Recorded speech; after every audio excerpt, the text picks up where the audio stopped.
எல்லோருக்கும் வணக்கங்க. நான் டாக்டர் உமாகாந்த் பேசுகிறேன். இன்றைக்கி டாபிக் வந்துட்டு ஆசை. மனுஷனுக்கு ஏற்படும் ஆசைகள் பலவிதம். அதில் பல ஆசைகள் வந்துட்டு தீராத ஆசையாக மிஸ்டேக் ஆசையாக இருக்குது. அதெல்லாம் விட்டுட்டு நடக்கட்டும் அப்படின்னு பார்த்துட்டு தான் அந்த ஆசைக்கு மறுமருந்து தவிர ஆசைப்பட்டு ஏமாந்து போயிடுறாங்க ஜனங்க. அதனால் இன்றைக்கி நான் பேச போகிற டாபிக் வந்து ஆசை. அவ்வளோதான். ஃபஸ்ட்டு ஆசை வந்துட்டு சீட்டு கட்டுறது. சீட்டு கட்டுறவனையும் அவன் ஒரு ப்ராஜெக்ட் வச்சுருப்போம். நான் இன்றைக்கி வந்துட்டு 1 கோடி சம்பாதிக்கணும் அப்படின்ட்டு ஒரு மக்களாண்டியும் 5000 கொடுத்தா 10 மாதத்தில் 10,000 தரேன். ஏதோ ஒரு வகையில் அவங்களை எப்படி சீட்டிங் பண்ணணுமோ அப்படி பண்ணுவோம். ரெண்டாவது வந்து தீபாவளி ஃபண்டு. அந்த ஃபண்டில் வந்து அவன் 10 லட்சம் வர மாதிரி ஏற்பாடு பண்ணிவிட்டு உங்களுக்கு 155 பொருள் தருணும்னு சொல்லிட்டு ஒவ்வொரு தீபாவளிக்கும் சொல்லுவோம், பட்டாசு தரேன்னு. அந்த 10 லட்ச ரூபாய்க்கு என்ன ப்ராஜெக்டோ அந்த மாதிரி அவன் பண்ணிவிட்டு உங்களை கரெக்டாக ஏமாற்றிட்டு கடைசி நேரத்தில் ஒரு மூட்டை எடுத்து வந்து போடுவான். அதெல்லாம் லோக்கல் கடையில் வாங்கினது பேக் பண்ணதாக இருக்கும். அப்படி பண்ணி கூட இந்த ஜனங்க வந்து 3 ஃபண்டு 4 ஃபண்டுன்னு போட்டுங்க. சீட்டு கட்டி அவன் ஏமாற்றி எடுத்துன்னு போயிடான்னு தெரிஞ்சு கூட ஒரு சீட்டு 2 சீட்டு போட்டு வீட்டுக்கு தெரியாமல் சேர்த்த பணத்தை போய் சீட்டு கட்டி இது மாதிரி ஏமாந்துக்குவோம். இது தமிழ்நாட்டு ஃபுல்லாக இருக்கிற இவ்வளோ ஏமாந்து கூட அதை திருப்பி அந்த ஆசை அவங்க மனசுலேருந்து இருக்குது. அதை எடுத்து வெளியே போட்டுருங்க.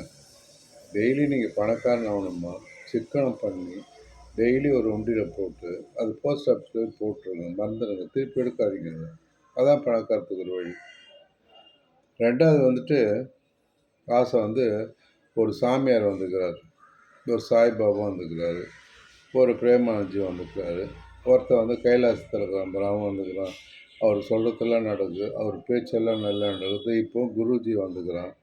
அதே மாதிரி வந்துட்டு அங்கே கோயம்புத்தூரில் ஒரு ஜக்கி வந்துக்கிறான். இந்த மாதிரி சாமிங்கெல்லாம் நம் மனுஷனுங்க தான். உங்கள் ஆசைகளோ உங்கள் தேவைகளோ பூர்த்தி பண்ண மாட்டானுங்க. அவனுங்களுக்கு தேவை வந்துட்டு இப்போ ஜக்கி வாசுதேவனானா ஒரு ப்ரோக்ராம் பண்ணணும் 10 கோடி ப்ராஜெக்ட்டு.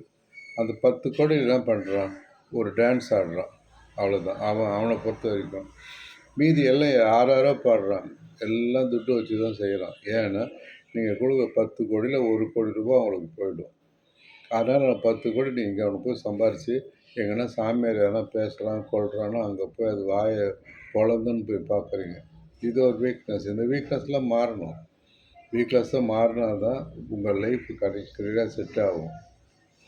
3வது, நீங்கள் வாங்க, நாங்கள் உங்களுக்கு கடன் தரோம், அது ஈஸியாக இஎம்ஐயில் கொடுக்கலாம்.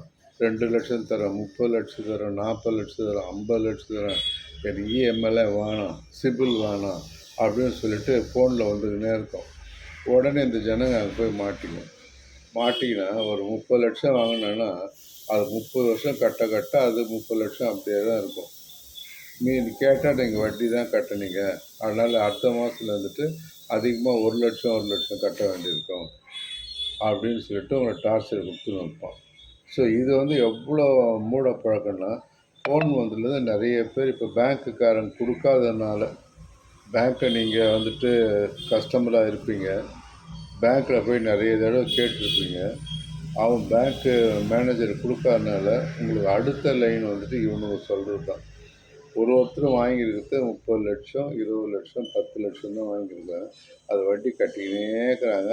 அவன் நீ கொடுத்த 10 லட்சத்தை கரெக்டாக ஒரு வருஷத்தில் எடுத்துடலாம். இருந்தாலும் அந்த 10 லட்சம் இருக்கும். ஸோ இது மாதிரி கஞ்சி கொடுத்து ஊறுகாய் வச்சு சாப்பிட்லாமே தவிர இந்த மாதிரி பணம் வாங்கி எதுவும் பண்ணாதீங்க. பணம் வாங்குறது, வீடு வாங்குறது, கல்யாணம் பண்ணுறது, நிச்சயம் பண்ணுறது, ஆடம்பரம் நகை வாங்கி பீராவில் வைக்க போகிறீங்க. அதே மாதிரி டிம்டிம நகை வந்து போச்சு. ஒரு நாளைக்கு ஒரு நகை, அதோட சூப்பர் குவாலிட்டி இருக்கும். போட்டு வரது தான் புத்திசாலித்தனம். நகை வாங்கி ஃப்ரிட்ஜிலேயே வச்சுக்கோங்க. அதில் என்ன லாபம் இருக்கும் சொல்லுங்க பார்க்கலாம். அப்புறம் சில லேடிஸுக்கு வந்து ஆன்லைன் ப்ராஜெக்டில் உள்ள நுழையிறது என்னென்னா, ஆன்லைன் ப்ராஜெக்டில் வந்துட்டு என்னென்னலாம் இல்லையோ அவங்களால போக முடியாது, சோம்பேறித்தனம். பட் எல்லாம் இங்கே மெட்ராஸ்லேயே சிட்டிலே ஒரு 9A பண்ணாங்க ஸ்ட்ரிப்டில், கோவிந்தராஜன் ஸ்ட்ரீட் போர்ட்லையோ இல்லை நாராயணமலை ஸ்ட்ரீட் போர்ட்லையோ ஒரு டி நகரில் போனாலும் எல்லா இடத்துலையும் எல்லாம் கிடைக்கும். இந்த சோம்பேறிங்க இருக்கப்ப 4 ஃப்ரெண்டுங்க கூடி, இந்த புடவை நல்லா இருக்குது, அந்த புடவை நல்லா இருக்குதுன்னு போடுவாங்க. போட்டு கீழ வந்து பார்த்தா, அந்த புடவை வேற மாரி இருக்கும். ஸோ, இந்த ஆன்லைன்ல பர்ச்சேஸ் பண்ற ஆசைய கொஞ்சம் உட்டுடணும். அப்புறமா 5ஆவதா குடிக்கிறது. ஏன் மனுஷன் குடிக்கிறான்? குடிச்சு பெரிய ஆள் ஆயிட்டானுங்க இப்பலாம். அதே மாரி குடிய விக்கிறவன் வந்து திருட்டுத்தனமா குடிய வித்து அவன் பெரிய ஆள் ஆயிட்டான். ஸோ, அந்த குடிக்கிற ஆசை ஏன் வருது? அந்த குடிய நிறுத்துனா, ஓரளவுக்கு உங்களுக்கு ஆசை வந்துட்டு குடிக்கணும் ஆசை தான், வெறி இல்ல. ஃப்ரெண்டு கூட கூட்டா அவன் வாங்கி தருவான். நம்ம ஒரு நாளைக்கு வாங்கி தருவோம். அப்படின்னு குடின்றது வந்து வருத்தத்திலே கிருத்தத்திலே இல்ல. நான் டயர்டா இருக்கிறேன். அத வந்து எடுக்கணும். எங்க ஒய்ஃப் சொன்னா அத நீக்கணும். அப்படின்னு ஆசை தான். அந்த ஆசை தான் குடிய நோக்கி ஓடுது. அந்த ஆசைய டைவர்ட் பண்றதுக்கு அந்த நேரத்தில வந்து எதனா ஒரு ஒர்க் நீங்க பண்ண ஆரம்பிச்சிட்டீங்கன்னா, அந்த ஆசை கொஞ்சம் கொஞ்சமா போயிடும். அந்த குடி லெவலும் கம்மியாயிடும். அந்த குடிக்கிற ஆசை வரனப்போ உள்ள வந்துட்டு இந்த ஏற்கனவே குடிச்ச சாராயம் இருக்கும் ரத்தத்தில. அது ஸ்டிமுலேட் பண்ணும். அப்போ நீங்க ஒரு 2 ஹவர் ரெஸ்ட் எடுத்தா அதனோட அளவு ஆட்டோமேட்டிக்கா குறைஞ்சிட்டு அந்த ஆசை கம்மியாயிடும்.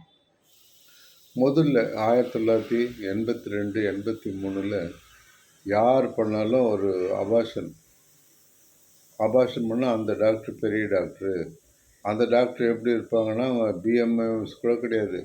ஒரு ஆர்டினரி நர்ஸு, ஆயா, கண்டக்டரு எவனோ ஒருத்தன் அபார்ஷன் பற்றி தெரிஞ்சு வச்சுருப்பான். அவன் போனோடனே ரூ. 300 வாங்கி பலவித மெத்தட் இருக்குது. அந்த டாபிக் உங்களுக்கு வேணாம். அபார்ஷன் பண்ணுறத விட நிறைய ஒரு 50 மெத்தட் இருக்குது. அவன் என்ன பண்ணணும், ஆக்சுவலாக வந்துட்டு ஒரு டிஎன்சி பண்ணிவிட்டு அதை வந்துட்டு ரூ. 300 400 அங்கே வந்து ஒரு கிட்டத்தட்ட ஒரு 20 பேஷண்ட் உட்காந்து நான் பார்த்துக்கிறேன். படிக்காத பையன் எல்லா ஜனமும் வந்துட்டு ரூ. 300 400 பண்ணுறாங்கன்னு சொல்லிட்டு அங்கே பண்ணிவிட்டு அவன் ஓலை குடிசில் பண்ணியிருந்தவன் இன்றைக்கி 4 அடுக்கு அதிபதி ஆகிட்டான் ஆரணியில். அந்த டாக்டர் எனக்கு தெரியும். ஸோ அந்த மாதிரி வந்து லோக்கல் ஆளுங்க வந்துட்டு ஏன்னா சீப்பஸ்ட்டாக பண்ணணும்னு சொல்லிட்டு அங்கே குடுன்னு ஓடுறது. பெரிய ஆள் கூட சரி அங்கே ஓடுறது. அதே மாதிரி வந்துட்டு டென்ஷன் படுறது கூட ஒரு ஆசிரியர் தான் டென்ஷன் ஆகுது. டென்ஷன் மனுஷன் தானா டென்ஷன் ஒன்று எங்கேயுமே கிடையாது. இந்த ஆசைப்படுறதுனால உடம்புல டென்ஷன் வருது. டென்ஷன் வரதுனால என்ன வருது, பிபி வருது, சுகர் வருது, அது மாதிரி பிரச்சனைங்க ஸ்டார்ட் ஆகிடும். ஆசையே இல்லாமல் பட்டுட்டு இருந்தோமா இந்த டென்ஷனே கம்மியாயிடும். இந்த ஆசை தான் டென்ஷன் விடுறதுக்கு காரணம். பேர் நோய் வந்துடுச்சு, அது வந்துடுச்சு, இதெல்லாம் கிடையாது. ஆசைப்படுறது நான் நல்லா வாழணும், என் நோய் நல்லா ஆகணும், எங்கள் பையனுக்கு பணக்காராகணும், எங்கள் பொண்ணு பெரிய இண்டெக்ஸ் ஆகணும், வீடு கட்டணும், இதெல்லாம் டென்ஷன் வரும். எதுக்கு? நடக்கிறது நடக்க போகுது. அதை மட்டும் ஃபேஸ் பண்ணி ஜாலியாக போங்க. உங்கள் கடவுள் இப்படி தான் இருக்கணும்னு சொல்லி படைச்சிட்டாங்க. அப்படி தான் நடக்கும். நீங்கள் மாறணும்னு நினச்சாலும் மாறாது. 2வது வந்து நீங்கள் மாற்ற சில முயற்சிக்காதீங்க. அதனால் டென்ஷன் இல்லாமல் ஃப்ரீயாக இருங்க. 8வது வந்து ஜாதகம். ஜாதகன்ட்டு பிளானட் இருக்குது. அதனுடைய மூமெண்ட்லாம் இருக்குது. நான் சொல்லலை. அது ஒரு வந்துட்டு லெசன் அது. அஸ்ட்ராலஜின்னு ஒரு பெரிய லெசன் அது. வான சாஸ்திரத்தை பார்த்து பண்ணுறது. அந்த காலத்தில் வந்து பெரிய பெரிய எல்லா சயின்டிஸ்ட்டோட இப்போது அந்த சூப்பர் நேச்சுரல் பவர் அதை நம்பி தான் பண்ணுறானுங்க. அதுக்காக வேண்டி ஜாதகத்தில் இருக்கிற மாதிரி இந்த கோயிலுக்கு போ, அந்த கோயிலுக்கு போ, குளத்தில் 10 தடவை முழுகு, 100 முழுக்கொத்தி எடுத்து, 100 விளக்கேற்று, இல்லை 240 விளக்கேற்று, அந்த கோயிலில் சூப்பரமாக ஒருத்தன். இந்த குரு வந்துட்டு ஆலங்குடியில் இருக்கிறார், அவர் தான் ஒரிஜினல் சொல்லலாம் ஒருத்தன் குரு மாதிரி இங்கே கட்டிக்கிறாங்கன்னு ஒருத்தன் குரு மாதிரி அங்கே ஒரு 10 குரு இருப்பான். 10 குருக்கும் ஜனங்க காலத்தில் குடிச்சிட்டு அங்கே போயிட்டு ப்ரேயர் பண்ணுவோம். ஒரு இதுங்கமே நடக்காது. ஜாதகன்றது ஒரு டீ மாதிரி. டீ சில பேர் குடிக்கலாம், சில பேர் குடிக்காமல் இருக்கலாம், அவ்வளோதான். அது மாதிரி சில பேர் பிடிக்கலாம், பிடிக்காமல் இருக்கலாம். நான் பிடிக்கிறவங்கள சொல்கிறது இல்லை. ரொம்ப ஜாபகம் அதுலேயே உழுந்து ஜாதகம் இன்றைக்கி என்ன ஜாதகம், இந்த வாரம் என்ன ஜாதகம், மாதம் என்ன ஜாதகம், ஐயோ என்ன நடக்கப்போகுது, என்ன நடக்கப்போ, ஐயோ முருகா அது இப்படி சொல்லிட்டு இந்த மாதிரி வந்து பரபரப்பை ஏற்படுறதுக்கே உங்கள் ஆசை தான். இன்றைக்கி நல்லா சொல்லணுமே, இன்றைக்கி நல்லா சொல்லிட்டார், அவர் பெஸ்ட்டு. அதே நாளைக்கு கெட்டது சொல்லுவோம், அவர் வேஸ்ட்டு, இன்னொரு ஆளை மாற்று. இதெல்லாம் ஆசைங்கன்னா தான் வருது. 9 வந்து கேன்சர் கூட இந்த டென்ஷன்லாம் வருது. பெயின் வர காரணம் வந்துட்டு கேன்சர் வர்றதுக்கு இரிட்டேஷன் சொல்லுவாங்க. Brain irritation. அது ஒன்று. ரெண்டாவது வந்து வைரஸ். வைரஸ் யார் பாருன்னா கெட்ட நடத்தை இருக்கிறாங்க பார்த்தீங்களா? அந்த கெட்ட நடத்தை இருக்கிறவங்களுக்கு பல விதமான விந்துனால உற்பத்தி ஆகுது. அதில் வைரஸ் வரும். இந்த 2 மெத்தட் தான். ஒன்று டென்ஷன், 2வது இரிட்டேஷன். அந்த இரிட்டேஷனில் அந்த வைரஸ்க்கு வந்தால் கூட அதுக்குரிய வைரஸை ஆல்ரெடி கண்டுபிடிச்சி அதுக்கு ட்ரீட்மெண்ட்டு கொடுத்தா லேட்டஸ்ட்டாக வைரஸ் மாத்திரை, வைரஸ் ஊசிலாம் வந்துருக்குது. ஊசி போட்டால் அது கேன்சர் வர்றது. எவ்வளோ பேருக்கு கேன்சர் வராமல் இந்த வைரஸ் ஊசி போட்டு தட்டுக்கிறாங்க, வைரஸ் மாத்திரை போட்டு கம்மி பண்ணிக்கிறாங்க. இந்த பொம்பளை வியாதி இப்போ கிடையாது. நிரோதனால இல்லை. மெயினாக மாத்திரை மருந்துலாம் அதுக்கு வந்துச்சு. முதல் பென்சிலின் இருந்துச்சு, அது பென்சில் பென்சில் இருந்துச்சு, அப்புறம் பைப்பர்சிலின் வந்துச்சு, அப்புறம் நிறைய செப்ரோடாக்சின் வந்துச்சு. அது மாதிரி ஊசிங்கெல்லாம் மாற்றி அக்யூவைரன் டேப்லெட் வந்துச்சு, வைரஸ் மாத்திரை ஊசி வந்ததுனால இந்த நோயெல்லாம் எந்த பேருக்கிட்டும் வர்றதில்லை. 2வது நிரோதத்துக்கு போகிறதுனால ஓரளவுக்கு வர்றதில்லை. ஸோ அந்த டாப்பிக்கில் வந்துட்டு இப்போ ஏன் வருதுன்னா, ஒரு கெட்ட நடத்தை சடனாக இருக்கிறவங்களுக்கு இங்கே உடனே வந்துடாது. ஒருத்தன் பாக்கு போடுவான், ஒருத்தன் நெய்ன்னு டென்ஷனாக இருப்பான், ஒருத்தன் வெத்தலை பாக்கு போடுவான், ஒருத்தன் சிகரெட்ஸ் கொடுப்பான், ஒரு சிகரெட் போடுவான், தங்கமான ஆளுவான், ஒய்ஃபை திட்டுவான், சந்தேகப்படுற வேலை பார்ப்பான், செக்ஸ் பண்ணுவான். இந்த மாதிரி ஆளுங்களுக்கு தான் வரும். அது கேன்சருக்கு கடவுள் கொடுத்த பரிசு. அதை அவங்க அனுபவிச்சு தான் ஆகணும். அதை நான் வந்து இப்போ என்ன ஆக போகுதுன்னா, பொட்டி கடை மாதிரி ஊர் ஊராக கேன்சர்லாம் நல்லா இருக்கிறேன், கேன்சர்லாம் அப்போ இவ்வளோ தூரம் கேன்சர் ஹாஸ்பிட்டலில் போட்டு இவ்வளோ ஆப்ரேஷன் கீமோதெரப்பி அது பண்ணுறோம்லாம் பைத்தியக்காரனாங்க. இதில் ஒரே வாயில் விட்டோன்னே ஒரு சிரப் விட்டோன்னே 10 நாள் ஒரு டப்பா கொடுத்து 3000 4000 கொடுத்தா அங்கே கியூ நிற்குது பாரு கேன்சர்னு. கேன்சர்ன்றது வந்து யூஸ்வலாக வந்துட்டு ட்ரீட் பண்ணுறதுக்கு ஒரு 10-15 வருஷம் ஆகும். 15 வருஷத்தில் வீட்டை விற்று அந்த சிரப்பு குடிச்சிருக்கோம். அந்த மாதிரி லேட்டஸ்ட்டு பேஷன் ஆச்சு. கிட்டத்தட்ட ஒரு 10,000 கேன்சர் ட்ரீட்மெண்ட்டுக்கும் படித்தவன் போய் பார்த்தா படிக்கலை. எல்லாம் பண்ணி மேய்க்கிறவனும் மாடு மேய்ச்சவனும் அங்கே உட்காந்துன்னு 2 இலையை அப்படியே இதுவில் அரைச்சி மாற்றரில் அரைச்சி அதை கரைச்சவங்களாண்ட வாயில் ஊற்றிட்டு துட்டு சம்பாதிக்கணும். ஜனங்க ஓடுது. அது தப்புன்னு தெரியல, இருந்தாலும் ஓடுது. அதுதான் ஆசையை அது மாதிரி விடணும். வந்தால் வந்துட்டு போகுது, பார்த்துக்கலாம். அது என்ன நடக்க போகுது, நம்ம போக போகிறோம். அப்போ லைஃப் இன்னும் கொஞ்சம் என்ஜாய் பண்ணிட்டு போகணும். அந்த ஆசையை அப்படியே மாற்றுறதுக்கு மருந்து அதுதான். ஆசையை மாற்றுறதுக்கு அதை பற்றி நினைக்காம இருக்கிறது தான். லாஸ்ட்டாக நான் பேசுறது வந்துட்டு இன்ஃபர்டிலிட்டி, அதாவது குழந்தைன்மைன்னு. ஒரு ஊரில் வந்து 2 டீ கடை இருக்குமா. முதல்ல வந்து ஒரே ஒரு டீ கடை பின்னாடி எங்கேயோ பழக்கடையில் இருக்கும், கடைசியில் வில்லேஜ் எண்டில் இருக்கும். அதில் வந்துட்டு தனி கிளாஸு, கண்ணாடி கிளாஸு, பித்தளை கிளாஸு அப்படிலாம் 3-4 கிளாஸ் வச்சுருப்பானுங்க.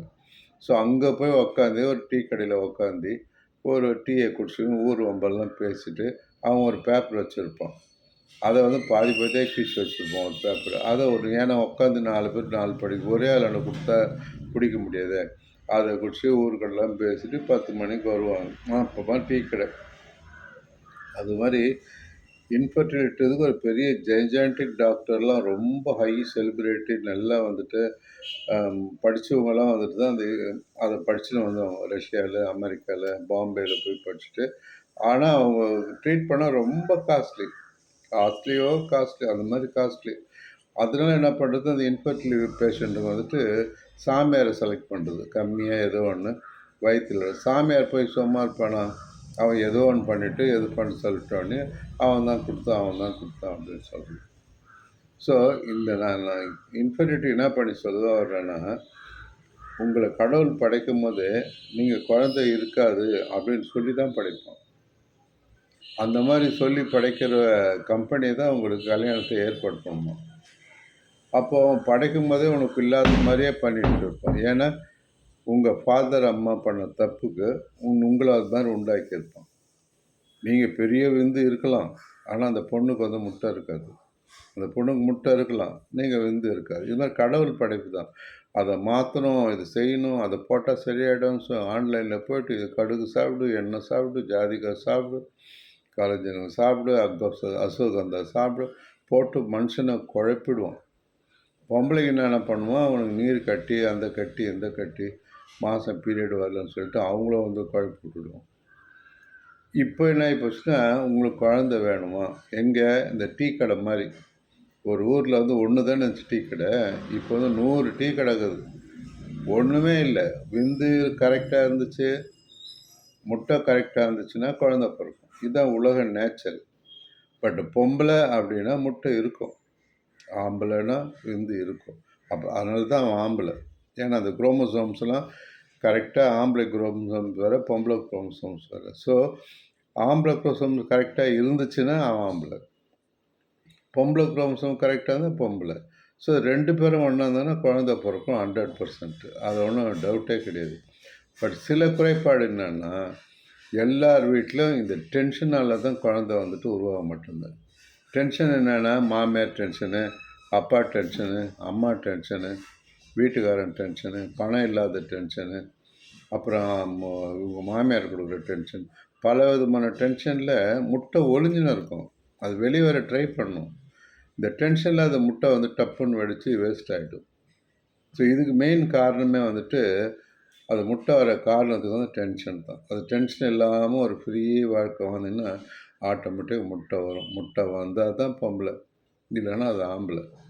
அதேமாதிரி ஆணுக்கு விந்து வந்தால் தான் ஆம்பளை, இல்லைன்னா பொம்பளை. ஆனால் ஆம்பளையாக இருக்காலும் விந்து இருக்கும், எங்கன்னா ஒளிஞ்சுன்னு இருக்கும். அதை நீங்கள் ஆக்டிவேட் பண்ணணும்னா மருந்து மாத்திரை அதெல்லாம் ஒரு வெங்காயமும் நடக்காது. அதுக்கு அன்பாக இருந்து ஆட்டோமேட்டிக்காக அது வந்துடும். இந்த மாதிரி வந்துட்டு நிறைய இன்ஃபெர்டிலைசேட்டர் தடிக்குழுந்து தான் இருக்குது. அவங்க என்ன பண்ணுவாங்க, இது 2 இல்லை தான் குழந்தை இல்லைன்னு அவங்களுக்கு தெரியும். அதில் ஒன்றும் டவுட் இல்லை. அது நீங்கள் ஃபஸ்ட்டு நீங்கள் புரிஞ்சுங்க.